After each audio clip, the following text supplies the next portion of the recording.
যদি তুমি আমার রাসূলকে সাজাইতে পারো, আমি আল্লাহ তোমাকে সাজাইতে পারি। এই জন্য কি বলা হয়েছে, তুমি সাজিও না, সাজাও তাকে। কাকে? আল্লাহকে সাজাইতে বলছে।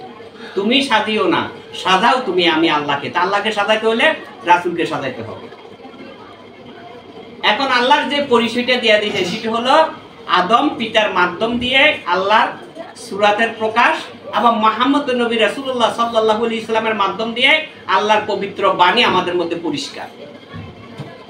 আর এর মধ্যে একমাত্র আল্লাহ পাক রব্বুল আলামিন কি বলেছেন, যে আমি যাহা আমার বন্ধুর মহব্বতে দরুদ ও সালাম বিনিময় করেছি, তোমরা তাই করিও।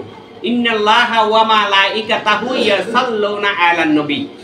আমি আমার নবীর দরুদ ও সালাম আমার ফেরেশতাগণকে নিয়ে আমি আদায় করেছি, তোমরাও তাই করি। আল্লাহুম্মা সাল্লি আলা সাইয়্যিদিনা মাওলানা মুহাম্মদ ওয়া আলা আলি সাইয়্যিদিনা হাবিবানা নবিয়ানা ফিরানা মাওলানা মুহাম্মদ।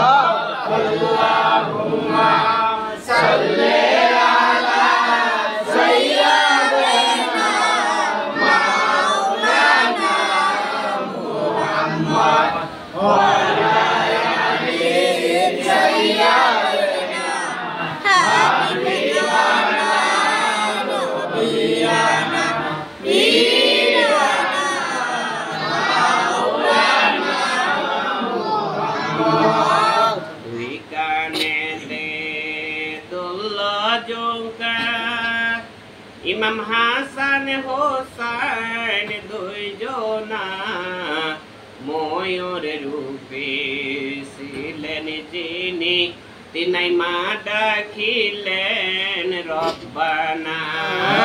আল্লাহুম্মা সাল্লি আলা সাইয়্যিদিনা মাওলানা মুহাম্মদ ওয়া আলা আলি সাইয়্যিদিনা হাবিবানা নবিয়ানা ফিরানা মাওলানা মুহাম্মদ।